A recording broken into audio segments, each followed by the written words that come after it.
త్వరలో జరగబోయే పార్లమెంటు సమావేశాల్లో బీసీ బిల్లు పెట్టి జనగణనలో కులగణన చేయాలని, బీసీ ఉద్యోగులు ప్రమోషన్లో రిజర్వేషన్లు పెట్టాలని, కేంద్ర బడ్జెట్ లో బీసీ అభివృద్ధికి 2 లక్షల కోట్లు కేటాయించాలని డిమాండ్ చేస్తూ ఫిబ్రవరి 5న 6న చలో ఢిల్లీ కార్యక్రమం ఏర్పాటు చేసి పార్లమెంట్ వద్ద వేలాది మంది భారీ ఎత్తున ధర్నా కార్యక్రమం ఏర్పాటు చేసినట్టు తెలంగాణ రాష్ట్ర బీసీ యువజన సంఘం అధ్యక్షులు నీలా వెంకటేష్, సంక్షేమ సంఘం జిల్లా అధ్యక్షుడు లక్ష్మీనారాయణ తెలిపారు. శనివారం నల్గొండ కార్యాలయంలో ఏర్పాటు చేసిన విలేకరుల సమావేశంలో వారు మాట్లాడారు.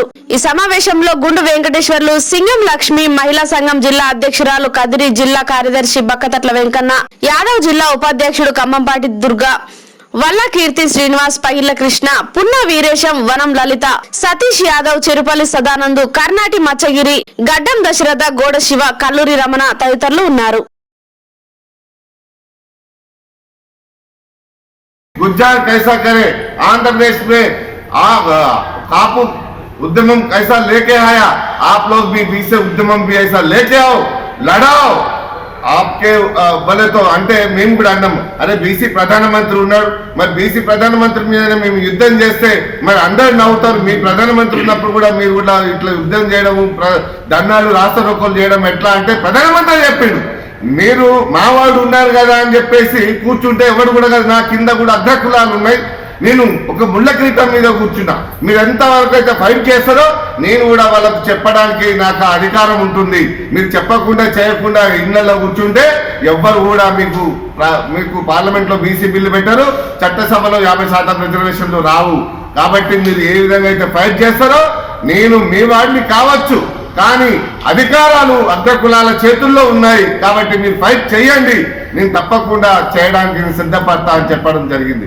ఇప్పటికీ కూడా అన్ని పార్టీలలో ఉన్నా, బీజేపీ, కాంగ్రెస్ పార్టీ, అదేవిధంగా TRS party, CPI, CPML, democracy, అన్ని పార్టీల్లో కూడా నేను ఒక్కటే గుర్తు చేస్తున్నా, ఎన్ని పార్టీలలో ఉన్నా మనకు పార్టీ లేదు కాబట్టి ఒక గోడు కిందకి మీరు వెళ్ళారు, తప్పలేదు.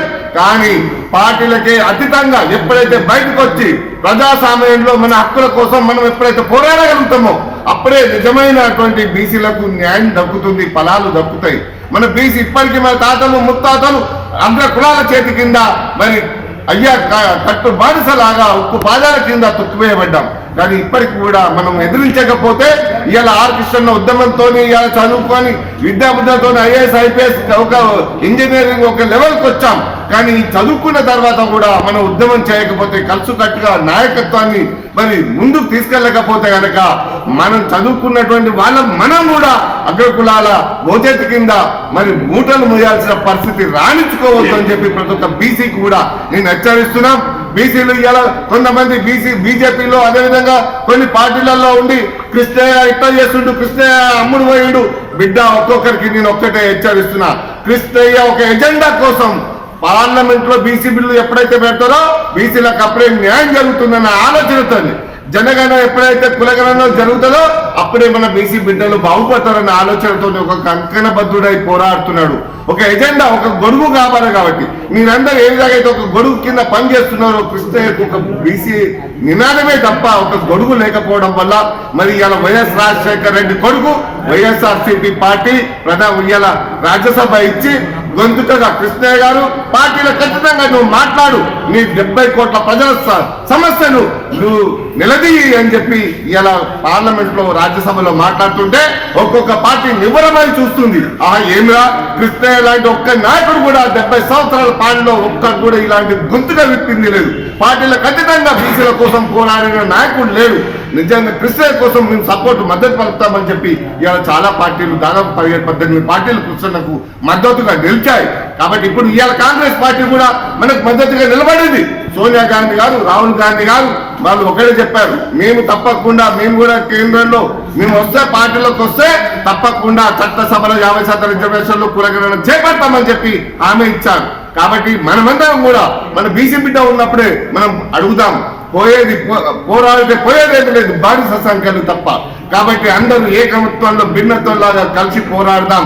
ఏ కులగణన చేపడితేనే మనకు న్యాయం జరుగుతుందని చెప్పి కూడా నేను డిమాండ్ చేస్తూ ఈ నెల 5వ తారీఖు 6వ తారీఖు చలో ఢిల్లీ కార్యక్రమాన్ని ఉత్తరప్రదేశ్, మధ్యప్రదేశ్, గుజరాత్, తమిళనాడు, కర్ణాటక, అదేవిధంగా ఆంధ్రప్రదేశ్, తెలంగాణ నుంచి పెద్ద ఎత్తున మళ్ళీ తరలి రావాలని చెప్పి, విజయవంతం చేయాలని చెప్పి పిలుపునిస్తున్నాం.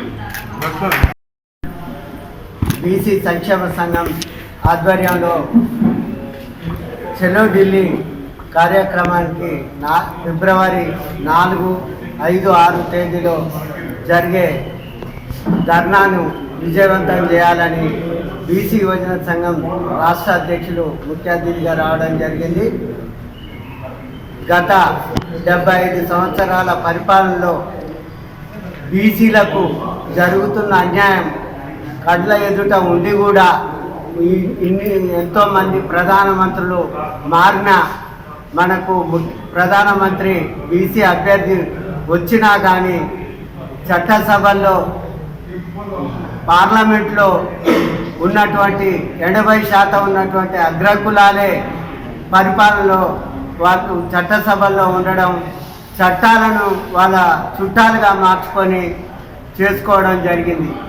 కేవలం 7% ఉన్న అగ్రకులాలకు ఉద్యమం లేకున్నా 10% కార్యక్రమంలో భాగంగా మరి నల్గొండ బీసీ సంఘం అధ్యక్షుడైన లక్ష్మీనారాయణ అన్నగారి ఆధ్వర్యంలో మరి స్టేట్ రాష్ట్ర అధ్యక్షులైన నీల వెంకటేశ్వర్ల అన్నగారి సమక్షంలో ఈరోజు ఈ సమావేశం నిర్వహించడం జరిగింది. ఈ సమావేశం ఉద్దేశం ఏంటంటే చలో ఢిల్లీ వెళ్ళాలి, ప్రతి ఒక్క బీసీ కార్యకర్త కూడా బయలుదేరి మన కృష్ణన్న గొంతుకకు మనందరి గొంతులు కలిపిన రోజే ఈ బీసీ బిల్లు ప్రవేశపెట్టడం జరుగుతుంది. జనగణన కులగణన జరిగిన రోజే మనకు బీసీలకు న్యాయం జరుగుతుంది. అలాగే బీసీ మహిళా బిల్లు ప్రవేశపెట్టిండ్రు పార్లమెంట్లో, కానీ అందులో బీసీ సబ్కోటా అనేది అది కూడా నిర్ణయించాలని చెప్పేసి మహిళలందరి తరఫున నేను కోరుకుంటున్నాను. రేపు అందరం కలిసి కూడా మనం చలో ఢిల్లీ కార్యక్రమానికి పోయి విజయవంతం చేయాలని చెప్పేసి మనస్ఫూర్తిగా కోరుకుంటున్నాను. జిల్లా అధ్యక్షుడు దుర్గలక్ష్మణ గారి ఆధ్వర్యంలో ఇవాళ చలో ఢిల్లీ కార్యక్రమాన్ని గౌరవ శ్రీ పూజ్యులు ఆర్ కృష్ణయ్య గారి ఆదేశాల మేరకు,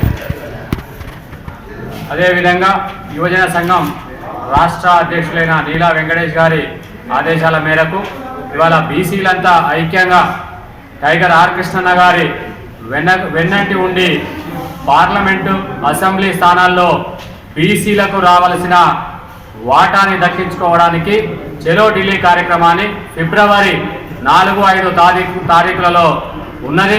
కావున బీసీలు ప్రత్యక్షంగా పరోక్షంగా ఆర్ కృష్ణ గారికి మద్దతు తెలియజేస్తూ ఈ బీసీ చట్టసభల్లో బీసీ బిల్లు సాధించే వరకు టైగర్ ఆర్ కృష్ణ గారి వెన్నంటి ఉండి బీసీ బిల్లును సాధించుకోవాలని చెప్పి ప్రతి ఒక్క బీసీ బిడ్డకు విజ్ఞప్తి చేస్తూ ఉన్నాం. అదేవిధంగా రాష్ట్ర కేంద్ర ప్రభుత్వాన్ని ఒకటే డిమాండ్ చేస్తూ ఉన్నాం. జనాభా